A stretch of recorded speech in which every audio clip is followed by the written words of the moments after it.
અમારા knowledge કોર્નરના video સાંભળવા માટે થેન્ક યુ। આપણા રોજિંદા જીવનમાં જો આપણી કોઈ મદદ કરે તો સ્વાભાવિક છે કે આપણે તેને આભાર, થેન્ક યુ, થેન્ક્સ કે થેન્ક યુ સહિતના શબ્દોનો ઉપયોગ કરતા હોઈએ છીએ। હા, અત્યારે થેન્ક યુ શબ્દ સામાન્ય થઈ ગયો છે। લોકો અવનવી રીતે થેન્ક યુ વાપરતા હોય છે, પણ એમાંથી થેન્ક યુ અને થેન્ક્સ એ કોમન છે। પણ શું તમને ખબર છે કે થેન્ક યુ અને થેન્ક્સ વચ્ચે શું તફાવત છે? તો ચાલો આજના નોલેજ કોર્નર પર હું જાહ્નવી નિમાવત આ બંનેનો તફાવત સમજાવીશ।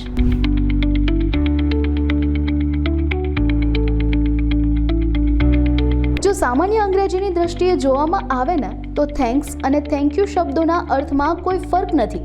બંને શબ્દોનો ઉપયોગ કોઈના પ્રત્યે કૃતજ્ઞતા વ્યક્ત કરવા માટે થાય છે। ફર્ક ફક્ત પરિસ્થિતિમાં હોય છે।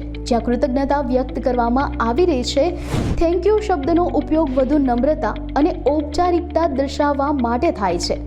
આ જ કારણસર આપણાથી મોટા અને ઉચ્ચ હોદ્દા પ્રાપ્ત કરનારા લોકો પ્રત્યે કૃતજ્ઞતા વ્યક્ત કરવા માટે થેન્ક યુનો ઉપયોગ કરીએ છીએ, જ્યારે નાની મદદ મેળવતી વખતે થેન્ક્સનો ઉપયોગ થાય છે।